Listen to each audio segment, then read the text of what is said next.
Hi friends, welcome to online news.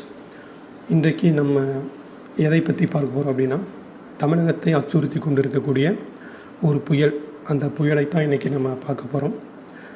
அந்த புயலுக்கு பேர் என்ன வச்சுருக்காங்கன்னா, நாடா புயல் அப்படின்னு வச்சுருக்கிறாங்க. அது என்ன நாடா புயல் என்று நீங்கள் பார்த்தீங்கன்னா, பொதுவாகவே ஒரு புயல் ஏற்பட்டதுன்னா அந்த புயலுக்கு ஒரு பெயர் வைத்து அழைப்பது நம்முடைய விஞ்ஞானிகளுடைய வழக்கம். இதற்கு முன்னாடி பல புயல்கள் ஏற்பட்டு இருக்க தான் செய்யுது. அந்த புயல்களுக்கும் ஒவ்வொரு பெயரை புதுசாக விஞ்ஞானிகள் கண்டுபிடித்து வைக்கவும் செய்கிறாங்க. உதாரணத்துக்கு பார்த்திங்கன்னா, ஜல் புயல் அப்படின்னு ஒரு புயலுக்கு பேர் வச்சாங்க. இது 2010ஆம் ஆண்டு நடந்தது. அதே மாதிரி பார்த்திங்கன்னா, மதி அப்படின்னு ஒரு பேர் வச்சாங்க ஒரு புயலுக்கு. இது 2014ஆம் ஆண்டு. அதே மாதிரி இப்போ நமக்கு சமீபமாக கொஞ்சம் அதிகமாக பாப்புலரான ஒரு புயல் பார்த்திங்கன்னா தானே புயல். மக்கள் மத்தியில் அதிகமாக பேசப்பட்ட ஒரு புயல் இந்த தானே புயல். அதே மாதிரி நிசா புயல் அப்படின்னு ஒரு பேர் வச்சாங்க. இது போன்ற புயல்களுக்கு பல பெயர்கள் வைப்பது வழக்கம். அதுபோல் இன்றைக்கு ஒரு புயல் தமிழகத்தை தாக்குவதற்கு தயாராக இருக்குது என்று சொல்லியிருக்கிறாங்க. அதுக்கும் ஒரு பேர் வச்சுருக்காங்க. அதுக்கு பேர் தான் நாடா புயல் அப்படின்னு சொல்கிறாங்க. இந்த நாடா புயல் பார்த்திங்க அப்படின்னா, வங்கக்கடலில் மையம் கொண்டிருக்குது இந்த நாடா புயல். இந்த வங்கக்கடலில் இருந்து தமிழகத்தை நோக்கி அப்படியே வந்து கொண்டு இருக்குது அப்படின்னு சென்னை வானிலை மைய அதிகாரிகள்லாம் சொல்லியிருக்கிறாங்க. தமிழகத்தை நோக்கி வருவதால் ஒரு பதற்றமான ஒரு சூழ்நிலை நிலவுது என்று கூட சொல்லலாம். இது எப்போ கரையை கடக்குன்னு சொல்கிறாங்கன்னா, நாளைக்கு காலையில் இது கரையை கடக்கும். எங்கே கரையை கடக்கும் அப்படின்னா, இந்த புதுச்சேரி வேதாரண்யம் அந்த இடைப்பட்ட பகுதியில் இந்த நாடா புயல் கரையை கடக்கும் அப்படின்னு விஞ்ஞானிகள் சொல்கிறாங்க.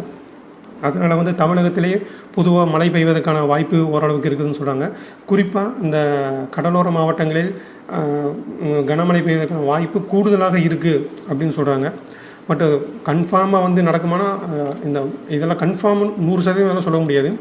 ஒரு விஞ்ஞானிகள் கணித்து சொல்லுவாங்க, நடக்கலாம் நடக்காமலும் போகலாம். பட் ஒரு முன்னெச்சரிக்கை நடவடிக்கையாக சொல்லுவாங்க.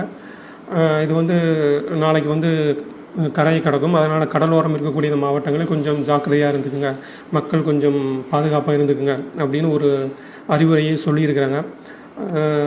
தமிழக அரசாங்கமும் இது குறித்து மக்களுக்கு ஒரு 15 விதமான பாதுகாப்பு அம்சங்களை வெளியிட்டிருக்குது. இந்த 15 அம்சங்களை நீங்கள் என்ன சொல்கிறாங்கன்னா, நீங்கள் அந்த ரேடியோ டிவியில் இந்த புயல் பற்றி சொல்லக்கூடிய செய்திகளெல்லாம் கொஞ்சம் கூர்ந்து கவனியுங்க.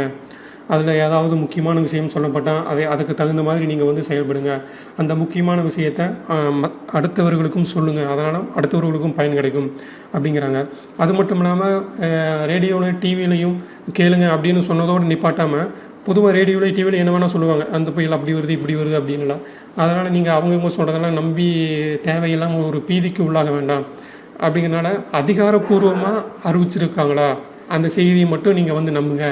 அதிகாரப்பூர்வம் இல்லாமல் அவங்க சொல்கிறாங்க இவங்க சொல்கிறாங்க அப்படின்னால நீங்கள் தேவையில்லாமல் ஒரு பீதிக்கு உள்ளாக வேண்டிய அவசியம் கிடையாது, பயப்பட வேண்டிய அவசியம் கிடையாது என்றெல்லாம் சொல்லியிருக்காங்க. அப்புறம் இன்னும் பார்த்திங்கன்னா, இந்த புயல் வரக்கூடிய அந்த நேரத்தில் பார்த்திங்கன்னா, நீங்கள் அந்த கதவு ஜன்னல் எல்லாம் அப்படி நல்லா மூடி க்ளோஸாக வச்சுருங்க. இல்லைன்னா அடிக்கக்கூடிய அந்த வேகத்துக்கு எல்லாம் பிச்சுட்டு போயிடும். உங்களுக்கு கொஞ்சம் பாதுகாப்பட்ட ஒரு சூழ்நிலை நிலவும் அப்படின்னு சொல்லியிருக்கிறாங்க. அதே மாதிரி அந்த யார் அந்த தாழ்வான பகுதியில் இருக்கிறாங்களோ அவங்கெல்லாம் கொஞ்சம் அந்த மேடான பகுதிக்கு, உயர்வான பகுதிக்கு இடம் பெயர்ந்துருக்காங்க. தற்காலிகமாக ஒரு பாதுகாப்பான ஒரு மேடான பகுதிக்கு சென்றுட்டிங்கன்னா உங்களுடைய உயிருக்கு அது பாதுகாப்பாக இருக்கும் அப்படின்னு சொல்லியிருக்கிறாங்க. அது மட்டும் இல்லாமல் நீங்கள் உங்களுடைய வீடு அந்த பாதிப்புக்கு உள்ளாகாது, தண்ணீரெல்லாம் வராது அப்படின்னு நீங்கள் உறுதியாக நம்புனீங்க அப்படிங்கன்னா வீட்டுக்குள்ளேயே இருங்க, பெரும்பாலும் வெளியில் வராதிங்க அந்த மாதிரி நேரங்களில் என்று சொல்லியிருக்காங்க. அப்படியே நீங்கள் உறுதியாக இருந்தாலும் அரசாங்கம் அந்த குறிப்பிட்ட பகுதியில் நீங்கள் வெளியேறுங்கன்னு சொன்னால் கன்ஃபார்மாக வெளியேறுங்க, நீங்கள் அப்போ இருக்காதீங்க அப்படின்னு சொல்லியிருக்காங்க. அதே மாதிரி இன்னும் பல விஷயங்களை சொல்லியிருக்காங்க. என்ன அப்படி சொல்லியிருக்காங்கன்னா, நீங்கள் இது போன்ற ஒரு சூழ்நிலை வந்ததுன்னா நீங்கள் உடனடியாக பயன்படுத்தக்கூடிய அந்த உணவுகள், ப்ரெட்டு, பிஸ்கட்டு, பழம் இதெல்லாம் ரெடியாக கையில் வச்சுக்கோங்க. ஏன்னா புயல் தாக்குச்சு அப்படின்னா தண்ணியெல்லாம் நிறைய வெள்ளமெல்லாம் வீடுகளுக்கு உள்ளே வரதுக்கெல்லாம் வாய்ப்புகள்லாம் நிறையா இருக்குது. அந்த நேரத்தில் எதுவும் சமைச்சு சாப்பிட்டு இருப்பதுக்கெல்லாம் நேரம் இருக்காது, செய்யவும் முடியாது. அதனால் அந்த உடனடி சாப்பிட்டு உயிர் வாழக்கூடிய அந்த உணவுகளெல்லாம் கொஞ்சம் கையில் எடுத்துங்க. அப்படின்னு சொல்லியிருக்காங்க. போதுமான குடிநீரை வந்து கையில் வச்சுருக்குங்க, பாதுகாப்பு வச்சுங்க, உங்களுக்கு தேவைப்படும் அப்படின்னு சொல்லியிருக்காங்க. அதே மாதிரி இந்த விலை உயர்ந்த பொருட்களை எல்லாம் இந்த வீட்டினுடைய அந்த கீழ்ப்பகுதி கை கட்டக்கூடிய பகுதியிலலாம் வைக்காதீங்க. ஏன்னா வந்து திடீர்னு புயல் வருது, அதன் காரணமாக வெள்ளம் வருது, வீட்டுக்குள்ளே வந்து தண்ணி வந்துருச்சு.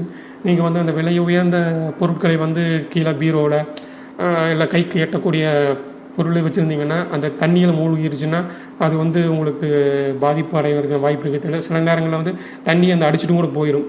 அதனால் வந்து நீங்கள் வந்து கொஞ்சம் வீட்டிலே உயரமான பகுதியில் வந்து இந்த விலை உயர்ந்த பொருட்களை எல்லாம் வச்சுக்கோங்க என்று சொல்லியிருக்காங்க. அதே மாதிரி வந்து குழந்தைகள் முதியவர்களுக்கு தேவையான அந்த உணவு, மருந்து, மாத்திரை இதையெல்லாம் கொஞ்சம் எடுத்து வச்சுங்க அப்படின்னு சொல்லியிருக்கிறாங்க. அடுத்து மழைநீர் செல்லக்கூடிய அவசியம் ஏதாவது ஏற்பட்டதுன்னா கையில் வந்து ஏதாவது கம்பு மாதிரி எடுத்து செல்லுங்க அப்படின்னு சொல்லியிருக்கிறாங்க.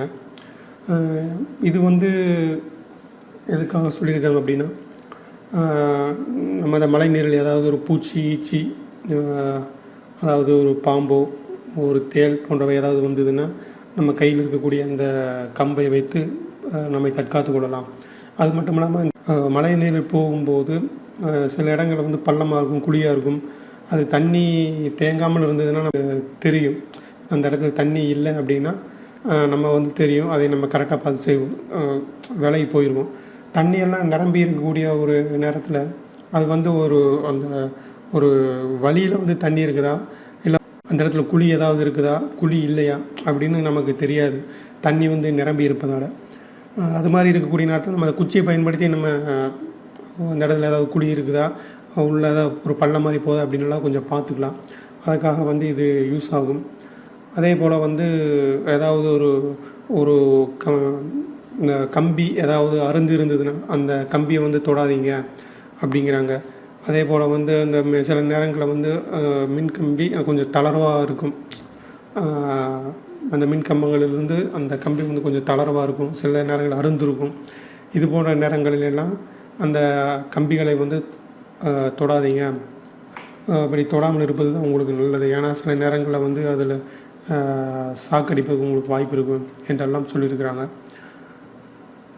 இது போன்ற அரசாங்கம் அறிவித்திருக்கக்கூடிய பல முன்னெச்சரிக்கை நடவடிக்கைகளை நம்ம மேற்கொண்டோம்னா இது போன்ற தீங்கிலிருந்து ஓரளவு நம்ம